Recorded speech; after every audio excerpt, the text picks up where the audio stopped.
You are now listening to the Add 10 Gallons Concrete Podcast. Wait, the answer was add 10 gallons? Add 10 gallons. My first thought was we got to put Actigel in it. Yeah, great. Truck's on the way. On the way. Yeah, okay. I've got two observations, neither of which are really educated or well thought out. Which are like most of my observations are. There aren't a lot of problems on a job site that can't be solved with a sack full of biscuits. Today's episode of the Add 10 Gallons Concrete Podcast is brought to you by Actigel 208. Actigel 208 is a high-performance additive for the concrete industry that is greatly beneficial to the producer. It enables them to increase the percentage of manufactured sand by up to 100% and completely replace all the natural sand in the mix. In areas where natural sand is scarce, inconsistent, and expensive, this provides a huge benefit to any ready-mix company out there. Benefits of manufactured sand and concrete include consistent air content, improved compaction, and increased density. Now, in the past, the downside of using manufactured sands was that they were hard to pump, hard to place, and hard to finish. Well, Actigel 208 solves all those issues. By improving suspension, stability, and the quality of the cement paste in the mix, Actigel overcomes the old issues with manufactured sand and leaves them behind. Let Actigel 208 improve the quality of your mix while saving money on every yard you produce. For more information, visit us at actigel.com. That's ACTI-GEL.com. All right, ladies and gentlemen, welcome into episode 13 of the Add 10 Gallons Concrete Podcast. We've been away. It's been about a month, and we appreciate you guys being patient for the next episode. We've been busy. We've been busy with all kinds of different things, all kind of good things. So let's check in with the guys. Paul, what's going on?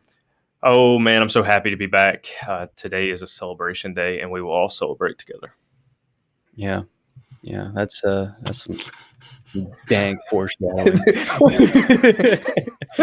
Joey, you doing all right? What do you want to talk about before this dude starts talking about foosball? Oh, it's 37 days till Tennessee turkey season. That's what we're counting down over here. But that doesn't matter because Alabama won the national championship, and we should all celebrate. How long can I talk about this? I mean, it's just as much your show as it is mine. But anyway, Joey, what about that turkey season? Boy, you ready? Yeah, man, I'm ready. I got my calls on my desk here. I got shotgun shells laying everywhere. My gun's laying in the floor. Let's see what else I got laying around here. That's about it for right now. But I've usually got junk strode everywhere for the next month and a half, and it'll be like that for a good while. And my truck will be packed full of stuff in April and the first half of May. So. There you go. It's funny, man. You describe stuff laying everywhere as being ready for turkey season. Meanwhile, for my racing season, it starts in about 30, 35, 40 days, depending on when and where you want to race. But I got stuff everywhere myself, and that means I am nowhere close to ready. So yeah, that's about how it is. I've kind of noticed that, since we've known each other, when we get to talk about racing and hunting, it's all the same stuff. You just like plug different words in. Like, oh, I've got junk laying everywhere. I spent my paycheck on this stupid crap, the other day. My wife hates me for the next, 6 months out of the year, and she's annoyed with me the other half. It's all the same. Yeah, you're speaking to my soul now. That's exactly it, man. That's exactly it. You just it's like ad-libbing. Is that what they were? Mad libs? Ad-libs we did when Yeah, it's like ad-libbing. You just insert overly expensive item here. Yeah, that's right. But what your wife and everyone can agree on is that how wonderful it is that the national championship trophy for college football is back in Tuscaloosa where it belongs. I can appreciate a dynasty like anybody else, man. Congratulations. We can talk about it. You all deserve it. I mean, that is what, your 20th national championship in 15 years? Well, I mean, we claim all kinds of them. But I had all kind of things prepared in my head where I wanted to totally just destroy everyone who is a Tennessee Volunteer fan that listens to this. I wanted to talk crap to all the Georgia fans that listen to this. I had so many fun things to talk about. But at the end of the day, I just thank the Lord that Nick Saban chose to come to the University of Alabama and that our athletic department continues to pay him outrageous sums of money. Yeah, the Lord is Nick Saban, so you can kill two birds with one stone there. All right, we can move on before people just turn this off because they know I'm just going to keep talking about Alabama. Anyway, getting into concrete, it's been awful weather up here in the Northeast, and Joey's been snowed in and iced in down south in Tennessee. But today it was 45 degrees, might as well have been 80. I'm outside in a long sleeve T-shirt, just acting like it's May. So hopefully that will curtail into pouring more concrete. I mean, I know it's a little wet in some places, but you know, when the weather gets good, it gives you a feeling of being out on a job site is a little bit more attainable on a Dude, we were regular completely basis. shut down. I mean, we haven't recorded this in a while. People don't know. It snowed every weekend for like the last 5 weekends. It's been incredible. We had customer visits canceled, projects getting delayed. People just not pouring. They're just sorry. There's snow and ice everywhere. We're just going to shut everything down every other day. Highly annoying. But even with that, we've been pretty busy. You know, one of the customers that we were with this week was in the lab, and we were making this concrete, and nothing was going right. Not a single thing went right. It didn't matter if it had Actigel in it or it didn't. The mixes were just all over the place. Air was all over the place. Slump was all over the place. Just something wasn't right. Something was weird. So started eliminating all these variables, getting in, and the mix is still crazy. I'm talking 2-inch slump concrete with 11% air. Just the weirdest stuff you've ever seen. And they had 1 more ounce per 100 weight of high range. Thing blows out. You know, and we're messing around. And the tech that was just doing like the air and making cylinders and stuff, like he wasn't really paying attention because he was doing other stuff while the mix master was like really making stuff. And he brings the wheelbarrow full of just this terrible concrete over, and the guys, you know, he measures the air, and the head guy was like, all right, make cylinders. And he just sort of, he was like, seriously? What for? And he looked at me and he was like, is he serious? He wants cylinders made out of this? And I was like, I guess. And he goes, God, this is like the worst concrete I've ever seen. And he stopped himself because he forgot like who I was, that I was there as a guest, like trying a new product. And he like froze. And he stands up and he goes, I wasn't talking about your product, man. I swear, dude. I'm sorry, dude. I was like, it's okay. My stuff's not in this concrete. This concrete's trash, bro. But it was so funny. He looked like he'd seen a ghost. Like, oh man, my bad. It was a terrible day of making concrete. That's awesome. What's the situation down around the Tennessee area where you are, Joey Bells? The roads are fine and sun's out and everything's back to normal? Oh, yeah. You know, we were snowed in all last week, like literally all last week. It started Sunday night, and, you know, we had sleet and everything else, so we got a good dusting of ice everywhere starting Monday morning. Got another round. I think we had sleet and ice like every night. So we had about 1 inch of solid ice. I mean, it was ice. You know, I mean, people in other parts of the country don't think about that. Well, you know, they just see the white and they think it's snow, but like, no, dude, there's kids playing hockey in the street, you know, skating on ice. And they had video of that, you know, over in Franklin. I told you guys about that. So we had a bunch of ice, and then it dumped a bunch of snow on us, I think Wednesday or in the middle of the week. So we had like 4 or 5 inches of snow on top of a couple inches of ice. And the little back road that I live on, it never even saw a plow of any kind until Friday. And so once I got all that pushed off, you know, it helped melt it off a little bit, and we could get out. And we got out Saturday. I went camping Saturday night, actually. You know, we were able to get out and about, so it melted off the roads pretty quick once the sun popped out. But man, it got rough. Like I had a lunch meeting with a couple folks last week. It was like the 3rd time we rescheduled it, and had to be a 4th time to reschedule it because nobody could leave their house. You know, either one of them's kids was, you know, out of school, they had to be home with the kid, or, you know, like me, I literally couldn't leave my house. I couldn't even set foot, you know, on the road out there. It was wild. Yeah. You said no plow came to your street, but that's because there are no plows. Yeah, they got one for the county, I think. Right.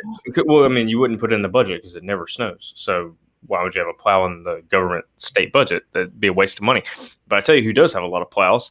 That's the city of Philadelphia and the greater Philadelphia area goes kind of spills into New Jersey. For those not familiar with Pennsylvania, but spills into New Jersey, kind of hits the New Jersey Turnpike. And one of our ready mix friends, the Sylvie group, they actually attach plows to the front of all their ready mix trucks when there's snowstorms, and they'll put 150 ready mix trucks out on the highway with plows, and those dudes work 24 hours straight, bam, bam, bam, just plowing the interstates with ready mix trucks. That's cool. That's pretty I slick. haven't heard of that. Yeah. Yeah, so if anybody wants to see photos of that, the LinkedIn page for Sylvie Group, SILVI, Sylvie Group, they got photos of those concrete trucks just plowing snow. It's awesome. I guess they're so heavy, they just mash right through the snow. That's pretty crazy. And the plows are owned by the state. So state's got all the plows in a warehouse somewhere, and they just let the Sylvie guys know, hey, we need all your drivers. They tell them where to go and where to park, and they show up and put the plows on the ready mix trucks for them. That's cool. Yeah. At the old job, we used to have snow removal at Dulles. I've told you guys about that. And I think it was like 2010, they worked for 72 hours straight, because there was so much snow getting dumped on the airport there. And they had these big giant snow melters, they were telling me. They're basically just huge dumpsters, or that's what they look like. They just look like huge, rollaway dumpsters with heaters in them. And they would pick snow up with front end loaders and just dump it in the snow melters, and they would just, shoot water out. Well, the snow melters couldn't keep up because there was just so much snow. So they were literally scooping snow up and loading it into those big Terex trucks, and they were hauling it off the airport, and they would actually stockpile it like they would a giant, pile of rock or sand or something. They just make a big mountain of it. They had a D8 and D6 dozers just stockpiling snow because there's nowhere else to put it. And so they said it lasted for, I don't know how long that mountain of snow just sat there and melted, but it was like months afterwards that it finally left there. But yeah, they worked for 72 hours straight, and they came and fed them every now and then. Nobody slept. They just drank the hell out of coffee and 5-hour energies and Red Bulls and whatever kinds of cigarettes that they could keep feeding those operators because they couldn't function without nicotine. Yeah, it got pretty wild. I missed that one, thankfully. Yeah, that's wild. That snow mound. I mean, snow's a natural insulator, so you get a hard packed mound of snow like that thing will last till May. Mm-hmm. It's dirty too. There's never been a clean pile of snow. It always looks like a pile of dirt. Oh, it's awful. Well, what do you guys see in the world of concrete? What's going on lately outside of our little world?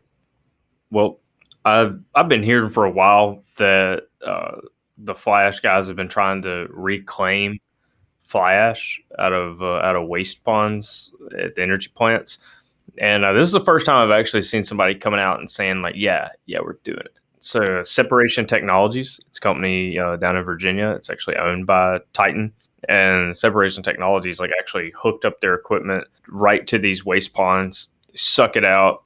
They separate the good from the bad in the waste pond, and they've actually been able to, create 5 million tons of fly ash out of that thing. So the industry needs more sources of ash, and it's just less and less every single year. We always hear that the end is nigh, and so how do they keep it going? Well, going into these waste ponds is the next step, and Separation Technologies has figured it out. It's pretty cool to see. That is cool. That is cool. Wow. I found some slag, an article about some slag production. They said slag cement shipment in the U.S. climbed 11.7% in 2020 versus the year before. Now, that sounds cool and all, but what I thought was really interesting, they've had double-digit percentage growth all the way back to 2016. So they've increased production, or they've increased slag shipment at least 10% since 2016 every year. And I thought that was pretty cool. And I was wondering too, to get your guys' thought on this. They use slag a lot in pavements and mass concrete. They use it for, the fight permeability, flexural strength. There's several benefits with using slag. So I was wondering, do you guys think it maybe have something to do with the economy, with the boom we've seen in construction in the last 4 or 5 years and the use of slag in all these big projects? Oh, that's interesting. Yeah, so concrete production's been going up 10% every year. Slag consumption's also been trending with the concrete production. That's an interesting take. I didn't think about that. But yeah, it does. I mean, nobody's got any question anymore about whether slag, what it does or doesn't do, and if it's good. It's just how much of it is there, and can you get it hauled to you at a decent rate? Right. It's a byproduct of the steel manufacturing process. Yeah, Steel and iron, yeah. Yep. And the issue is usually just how much does it cost to ship it to you? Right. Yeah. Well, I would assume, especially internationally, there's more available now than there used to be. Maybe it turns into a supply. I mean, because you have the eastern side of the globe that is in a pretty heavy industrial revolution right now, relatively speaking, and supply and demand. If the supply goes up and they got all this slag, I mean, they'll make the price what it needs to be for the most part. You ain't lying. Same thing goes for cement. I mean, I don't think people have a real idea of how much cement gets imported into this country. Oh yeah, it's sure. absolutely unreal. So figures slag would do the same thing. Yeah. Yeah, I remember we talked about it on the podcast about so much cement being imported over on the West Coast from Asia. That was eye-opening to me. I didn't know that, but it made sense because we make a lot of cement in the East. We have more limestone and stuff like that. And it made sense to import cement over in the West Coast. But another thing about slag too, you're talking about it's a byproduct, so it qualifies, probably for LEED and for green projects. And if you're winning more of those projects, maybe people are willing to pay that premium to bring it in here. Importing cement on the East Coast, they do it too. And, whether it goes into the port of Texas or comes up here into the Northeast, Turkey and Greece have basically been giving their cement away for a while. I was about to say, Greece has been known for the last couple of years to just give it away. Yeah. So they've been bringing it in from there as well. And it's an interesting point about, byproducts and LEED credits and all that stuff. That's only going to increase. I mean, with the current administration, with the way things have been trending even before then, I mean, everyone's going to be trying to lower the carbon footprint, use recycled materials, go after those LEED credits. I mean, that's going to be more prevalent than ever. And I don't see that trend changing very often anymore. And we've talked about it on numerous episodes. I mean, heck, we figured out that you can put just about anything in concrete. Absolutely anything. Yeah. But including fibers. So who we got on the show today is Aleck Yancey from Fiberforce. Fiberforce being a part of that umbrella under ABC Polymer Industries. And he gives us an education, and hopefully our listeners an education as well on fibers, all the different types of fibers, what they're made out of, where they come from, what they do, some common misconceptions about them. The importance of fiber guys, the importance of having a guy that represents fibers, and, that's the sole purpose of what he does. That's his job. Having a guy like that on a job site that's utilizing fibers rather than just a more generic rep that also reps other things. I mean, having a fiber expert on the job site is pretty important, especially for those 2 a.m. pours where it's hard to get anybody else on the job site if they ain't got to be there. It's for good reason. So without any further ado, we're going to talk to Aleck here on episode 13 of the Add 10 Gallons Concrete Podcast.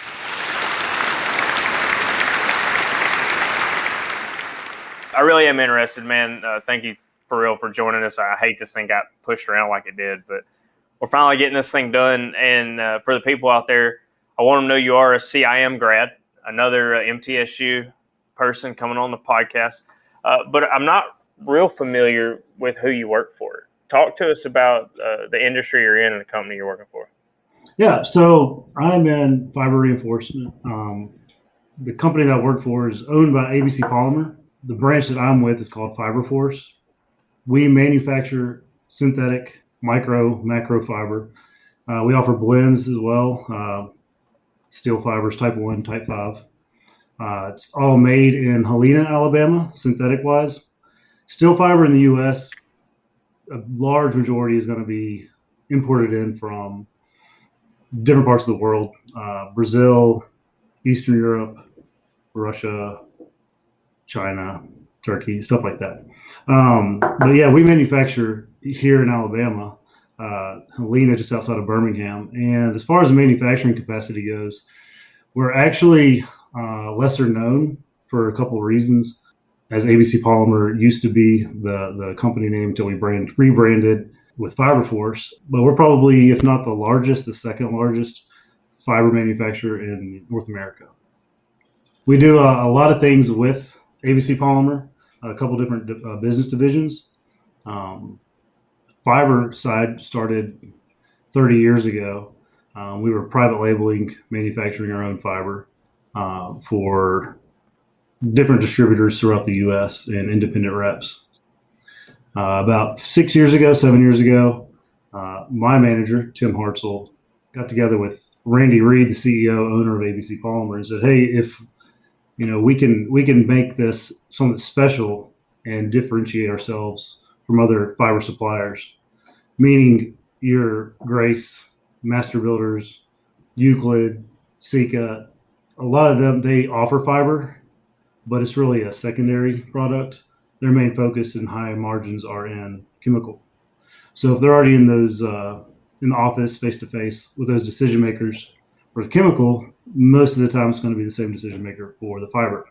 So they said, well, let's just bolt on this product, whether we make it ourselves or we're a third party distributor, and sell it, because we're having those conversations anyways. So with Fiberforce, we branched off and said, okay, all we're going to do is fiber. We're going to make it. We're going to have an engineering team. We're going to have a marketing team. We're going to have a sales team. And we're going to have people throughout the U.S., technical sales managers. They're going to be local feet on the street. You got a 1 a.m. pour. And it's an interesting mix. They have some concerns with whatever it may be. We can be there on the job, not just a phone call, and just kind of eat, breathe, sleep fiber. The reason there's a market for that model, a lot of times, there's nothing against chemical guys, but fibers typically aren't their sole focus. So if you get a phone call in, well, fibers aren't really my realm. Let me write this down. I'll shoot an email up or give a call to our fiber guy, and hopefully he'll get back to you. Sometimes that's weeks or whatever, days. Whereas with us, if we don't know the answer, then we can get you an answer within an hour. But right. I work with a really well-versed team, so the knowledge is there for the most part. Yeah, I feel like you guys have way more technical service engineers than I ever thought a fiber company would have. Can you talk a little bit about your team, because you just recently got promoted? Congratulations! And so talk a little bit about your team and where y'all cover. Yeah, so we have been growing quite a bit over the last 5 years, and recently I used to have, for instance, when I started, I had Alabama, Mississippi, Tennessee. Helped out in Arkansas, helped out in Louisiana some. And then as we grew, we added a guy down in Mississippi. So then I inherited Kentucky, had Tennessee, and Alabama. So on the Eastern team now, I manage the Eastern U.S., and that contains Rich, Jim, Jason, Ben, David, and myself. And as we grow, we'll continue to add to the head count there.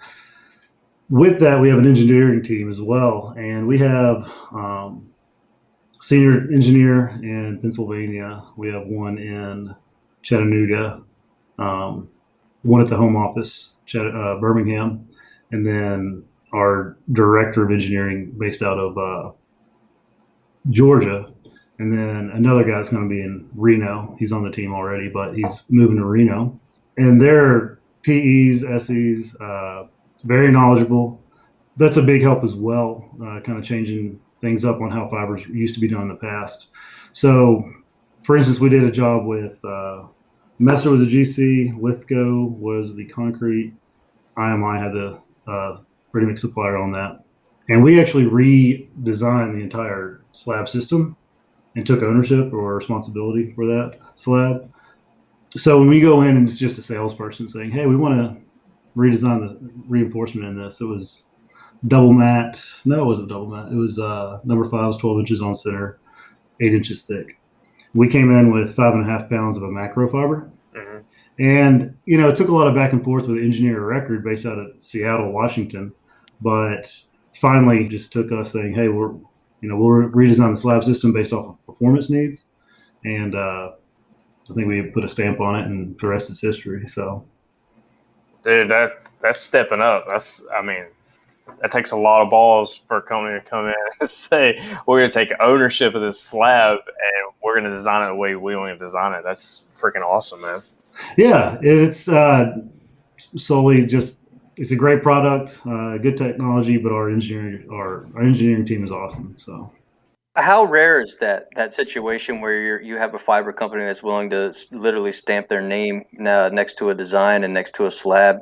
Is that how you kind of differentiate yourself in the fiber market, or is that fairly common amongst your competition? It's not super common amongst the competition. It isn't just one of the arrows in our quiver, I guess. But so I don't know if you're familiar with like the ductile cleats and the mega slabs. They're coming out saying, "Hey, we got a little mix. We got our Smurf juice. You're going to add it in. It's got fiber in it, but it's also got some other stuff." Well, yeah, and their claim to fame is that they put a warranty on it and say this slab that doesn't need any joints, not going to have any problems. Here's our warranty. That, to me, that's how they're really selling these projects, is they're the only people out there with a warranty. Yeah. And what I always think about is two things. When we were in CIM, they said there's only two guarantees in concrete. It's going to get hard and it's going to crack. And then I think of the Tommy Boy, like the guarantees on the box. So it's a big, it's making guarantees in the concrete world. I've always been taught that's a no-no. But if I'll never do you it. come in and say, yeah. Well, if you look into those guarantees on some of those companies, it's not so much guaranteeing that it's not going to crack. It's some other fine print. I was just having this conversation 2 weeks ago with somebody who was trying to bid against a ductile crete slab, and there was just no way. They're like, we can't get that low. And he said, look, they really just want the warranty on it. And I was like, really? They're warranting concrete? Same look Joey Bell just gave you a moment ago. Like, what are they? No way. And guy said, I don't think they've ever paid out a single warranty. However much legalese there is in that warranty contract, there's enough loopholes they've never paid. Yeah, I mean, so many hands touch the concrete and the materials, and it's another conversation for sure. But yeah, like I said, it's just part of the reason how we differentiate ourselves. Being family owned, made in USA, distribution wise, moving it from Birmingham. It's pretty central for obviously the Southeast, but we have warehouses throughout the country. So as we make it and the need is there, we can fill up a warehouse opposed to one at a time shipping from the Birmingham area.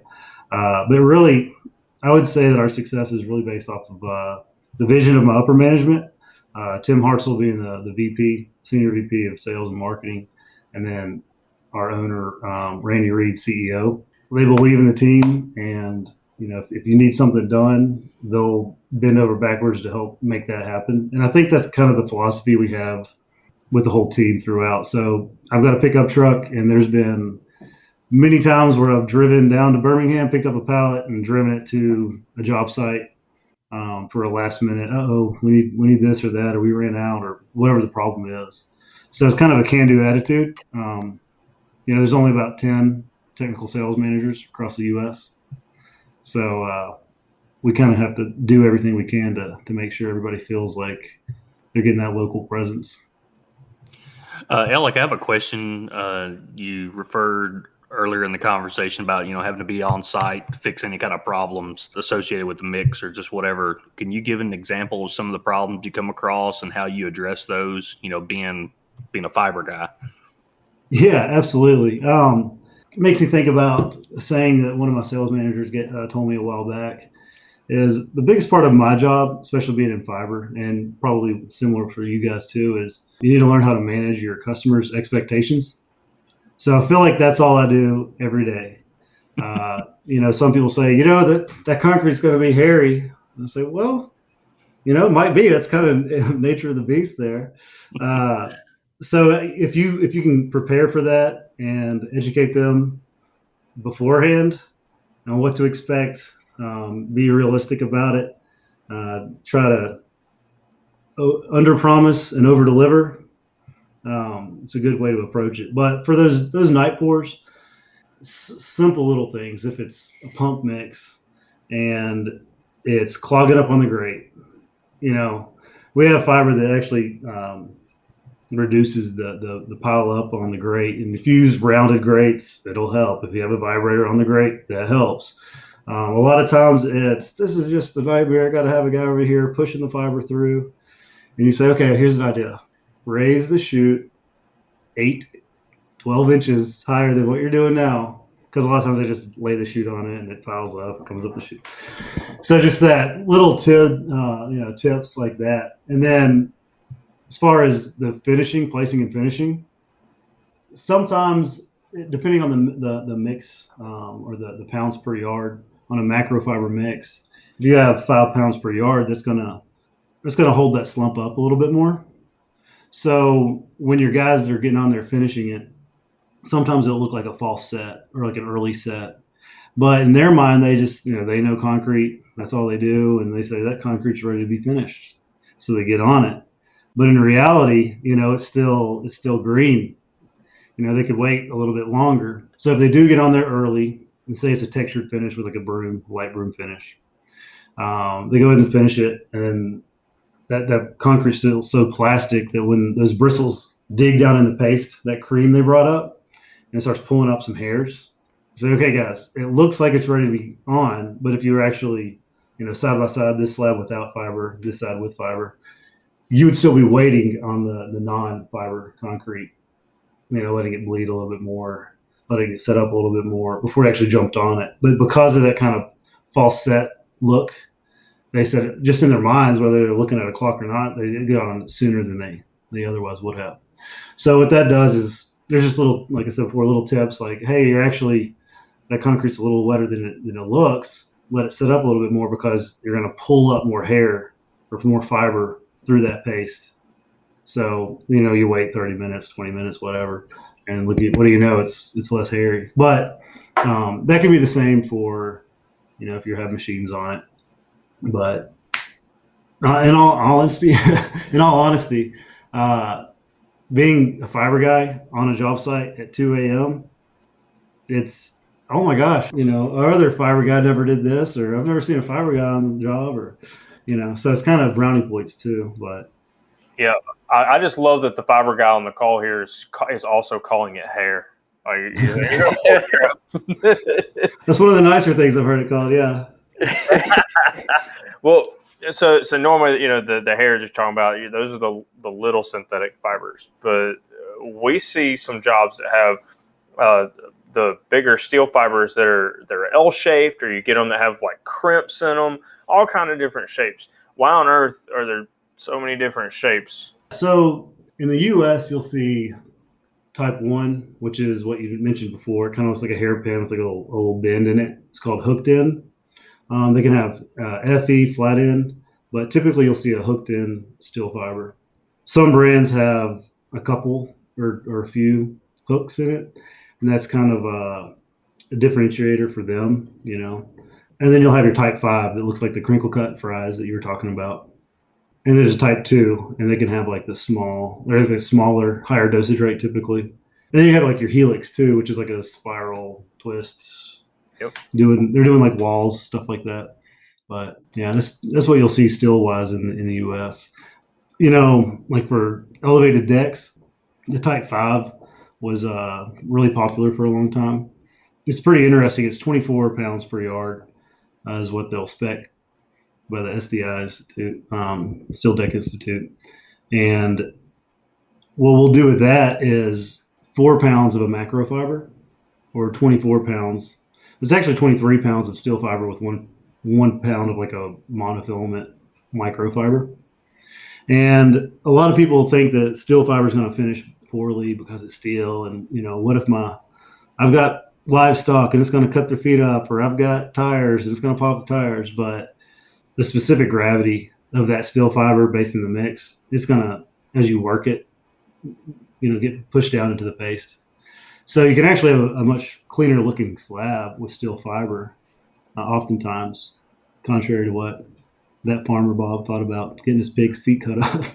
But Yeah, it's funny what you hear out there in the market. But back to your question, there's different performances for each one of those fibers, and some engineers just like the Type 5, some like Type 1. That's interesting. So, you talk about old Farmer Bob giving you that feedback. Man, I'm real interested to hear, like, what's the craziest thing that you've seen on the job site, whether it's a 1 a.m. pull or whether it's getting cussed out by Farmer Bob there. What is the wildest thing you've seen? Oh gosh, I would say the most like shocking thing, just because people just, I'm shocked how often someone knows fiber and then they say something and you're just like, you don't know anything. A couple things kind of came to mind. Nothing like the wife showed up chewing out a guy that boots thrown to the bed of somebody else. I've heard of those stories pretty often. Pretty entertaining for job sites. But one time I was with the team down in, I would just say southeast, and we had a meeting with a municipality and their inspectors, home inspectors. And in that area, they would have to have welded wire mesh in their residential slabs.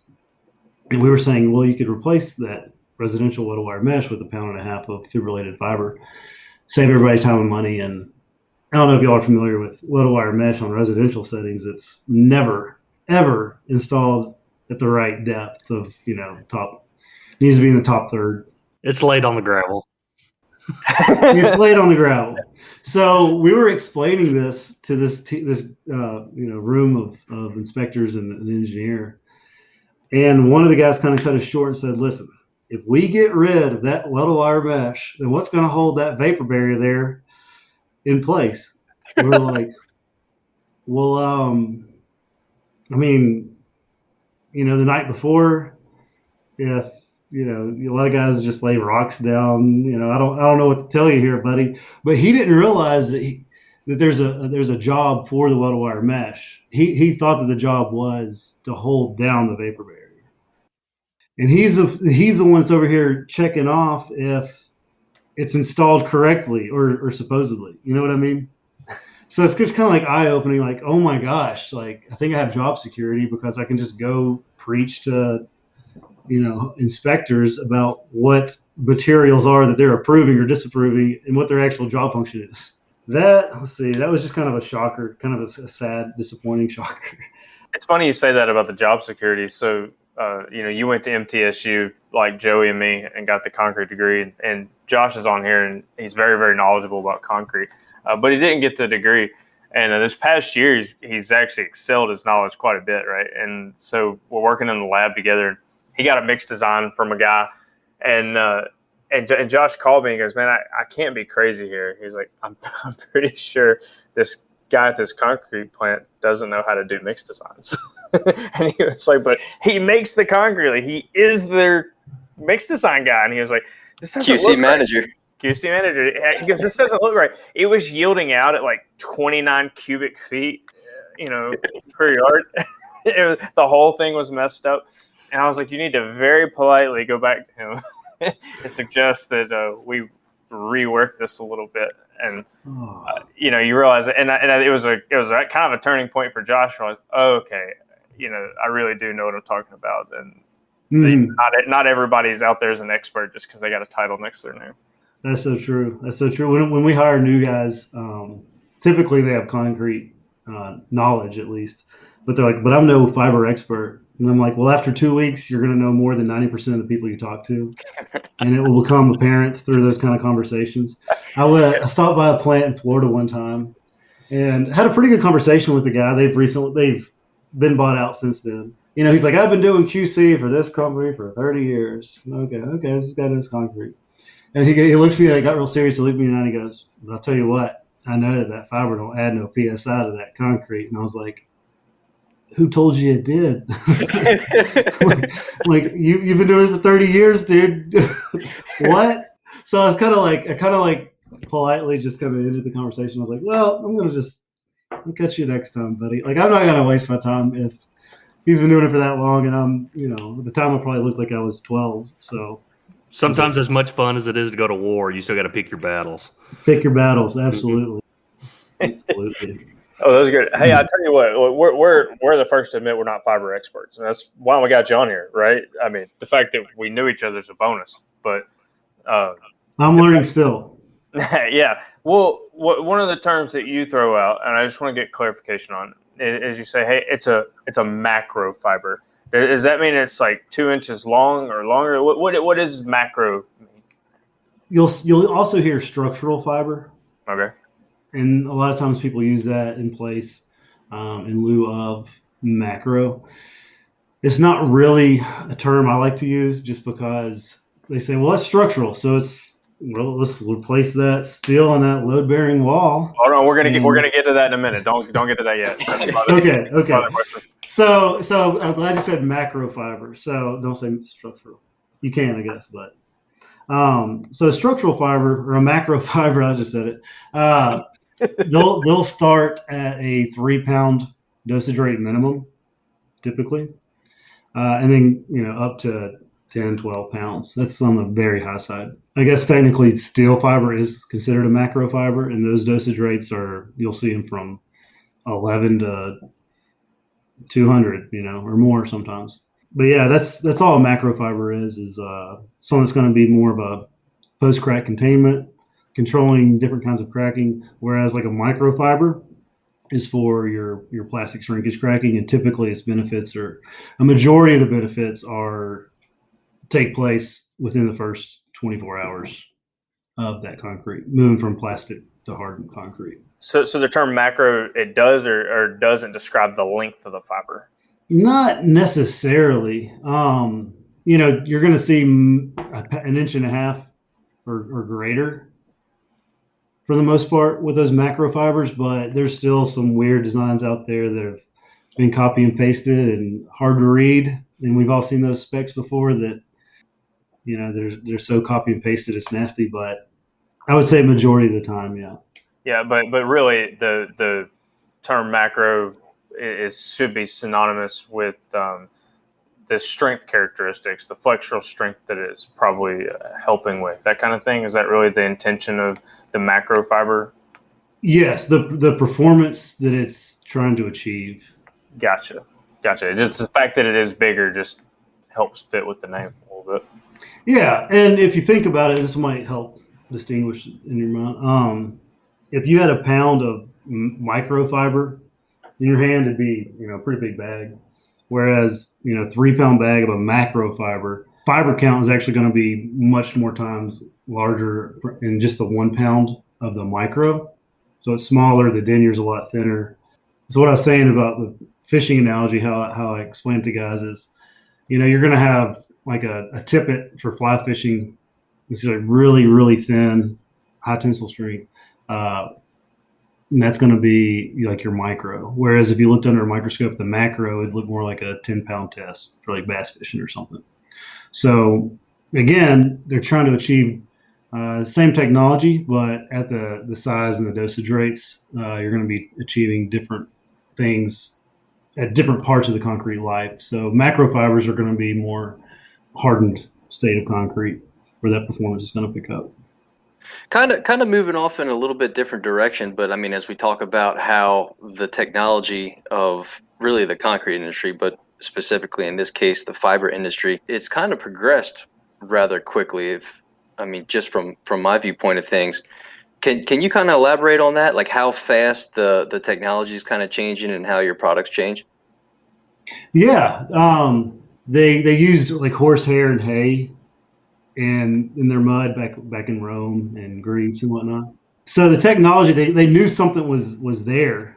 So they've been using it even in their mortars and whatnot. It's kind of neat. You'll see the Middle Eastern structures made of sandstone and whatnot.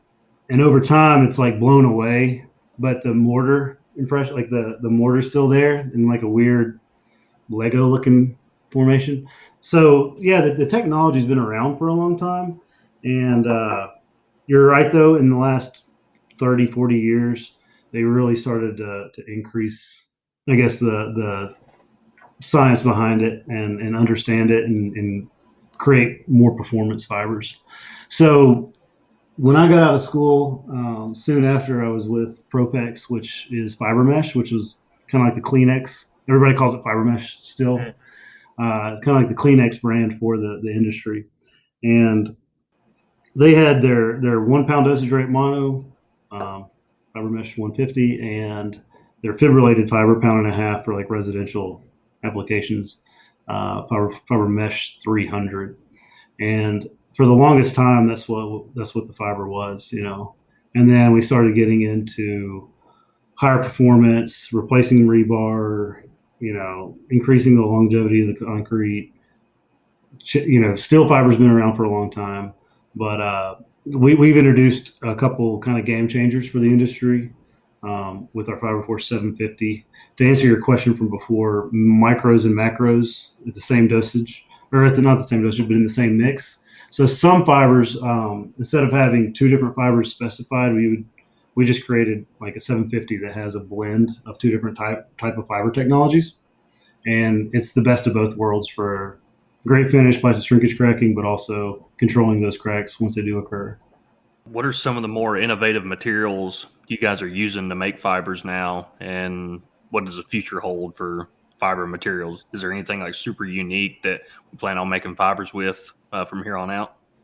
Yeah, I think back in the day, like a long time ago, like in the 50s, they were using asbestos like they did with everything else.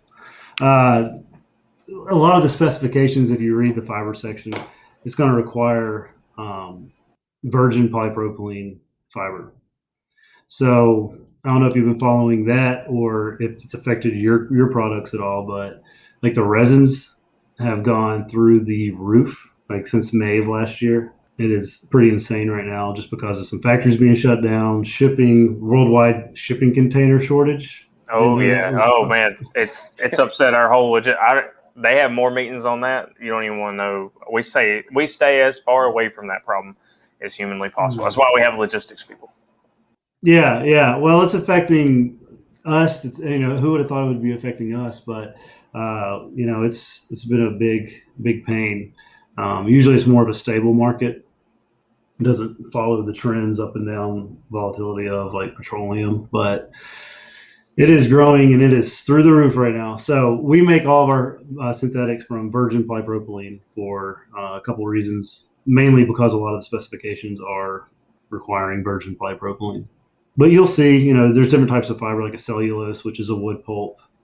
You'll have your steels, some stainless steels, and then polypropylene.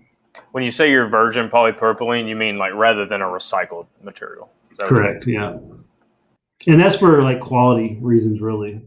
Well, you're not the only market that's been getting hit by the pricing because of the factory shutting down. The additive market is going to get hit with that. Not all the additives, but some of the additives, especially some of the accelerators.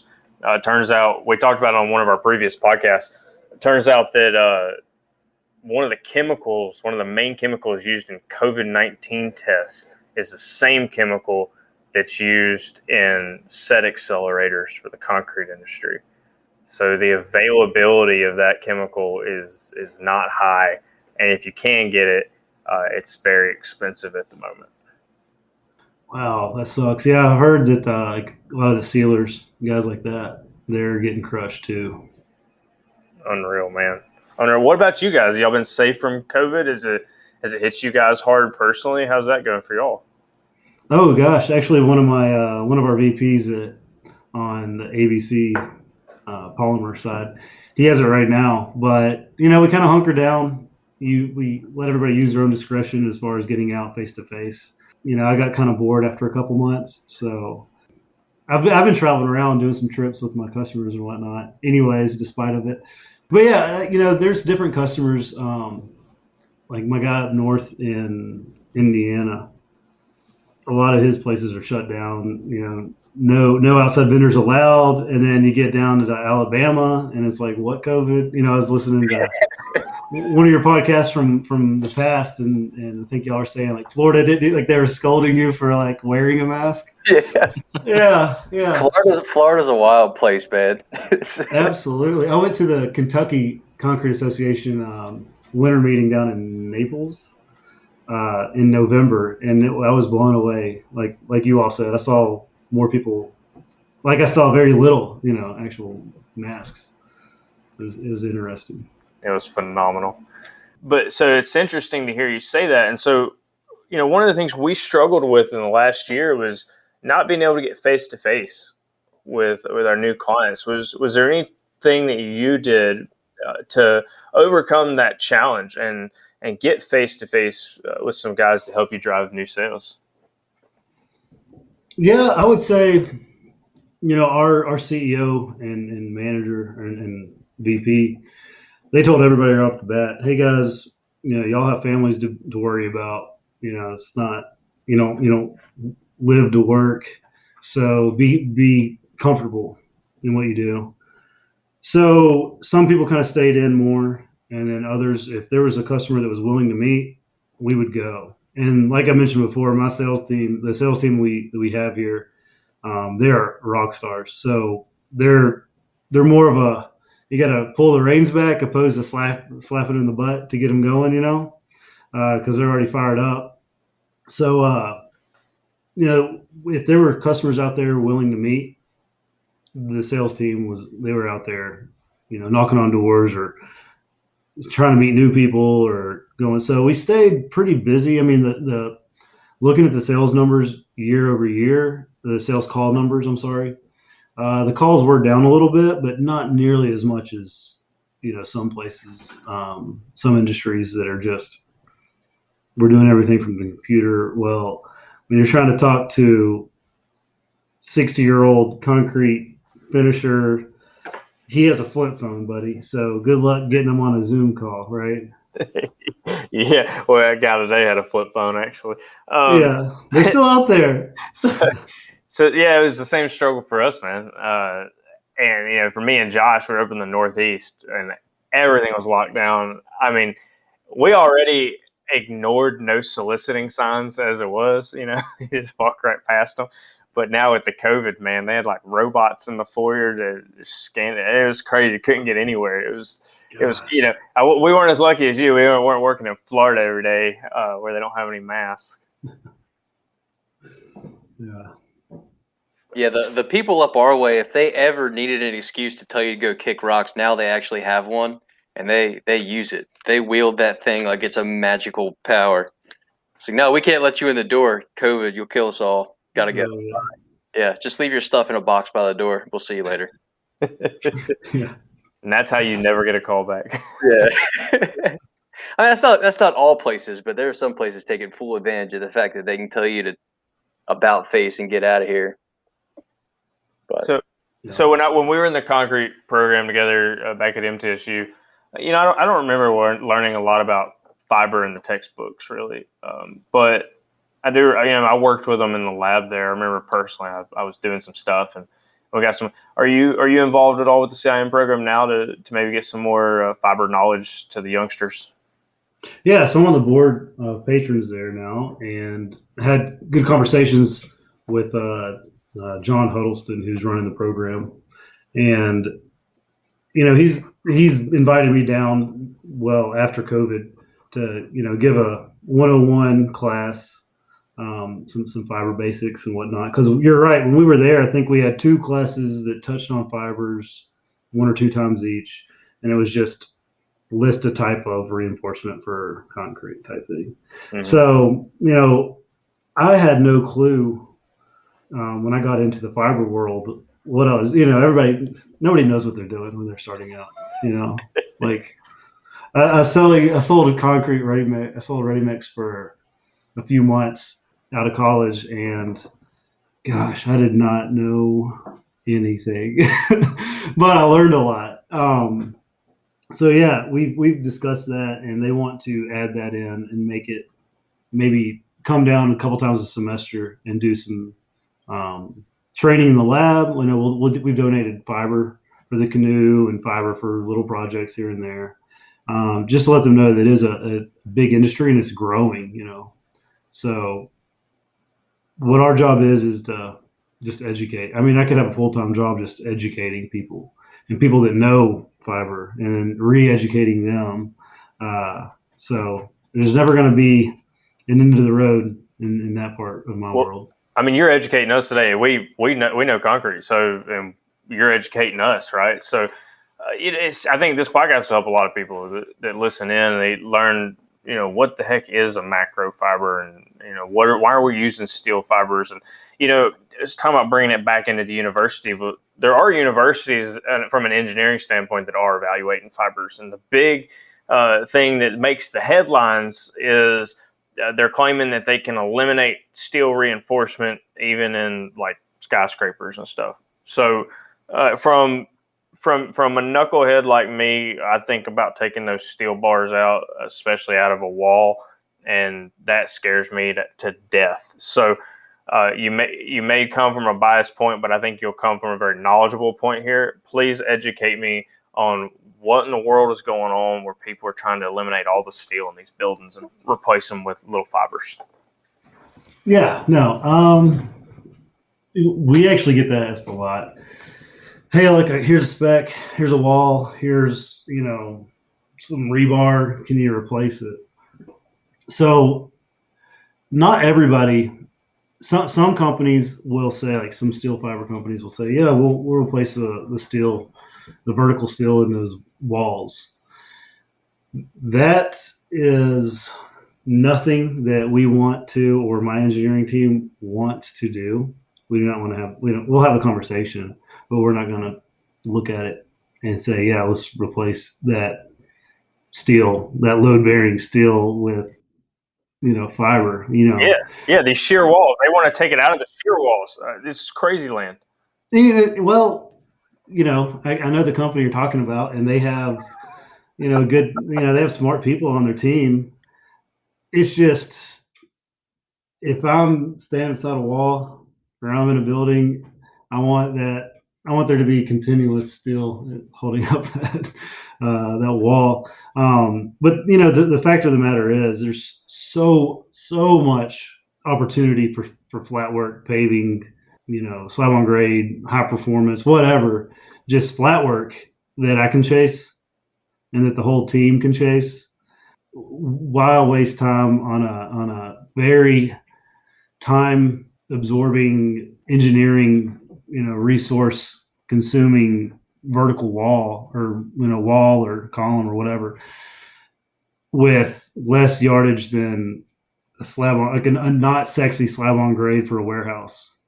So it's kind of like, 80-20 rule. I'm going to spend 80% of my time on these 20% of these applications that are going to pay out. So again, good for them if that's what they want to do. Our team will kind of answer the same way. That question is, you know what? You go ahead and chase that. We're gonna go back to the whales and chase the whales, or just the lower hanging fruit. It's not. We don't have to worry about people's lives with walls.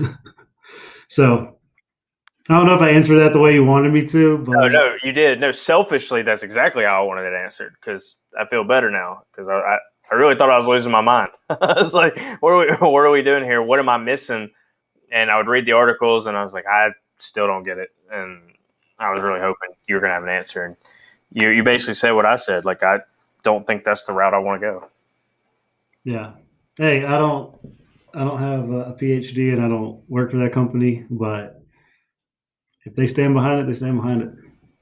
Yes, sir. Well, man, you've taught us a lot tonight. I really appreciate your time. Before we sign off, I'd like to give Josh a chance. Josh, did you have any other questions for Aleck that we didn't touch on? No. I asked my questions that I wanted to get in a little while ago, and all the other stuff that I was curious about. He kind of touched on everything throughout the course of the interview. It was super informative and really interesting. I appreciate your time. Guys, thanks for having me. I really appreciate it. Hope I wasn't too boring. It's my wife's friends ask me what I do, and I'm like, I swear it's not as boring as it sounds. It's actually pretty fun. We all share that sentiment, man. We all share that. I'm pretty sure my family still doesn't know what I do. No. Yeah. I'm pretty sure mine thinks I sell like concrete. I'm like, I'm in South Dakota. Are you selling concrete up there? Yeah. I'm in Louisville. Are you selling concrete? I'm like, no, that's not how concrete works. Yeah. I get that too. Like your friends are like, what kind of deal can you get me on some concrete? I'm like, no. The worst is, can you come over here and pour me some concrete and make it look good? No. Mm-hmm. Yeah. Absolutely. What about Joey? You got anything for Aleck that we didn't touch on? No, Aleck, we've been fortunate to have some interesting guests on here with pretty unique, backgrounds and, and jobs and everything else. And you're one of them. So appreciate you. Guys, I can't say thank you enough. Had a good time. Nice meeting you. And next time you're in Nashville area, hit me up. Yeah, we will. We will do, man, for sure. Absolutely. All right. Thanks, guys. All right, Aleck. Take care, man. Thank you so much. See ya.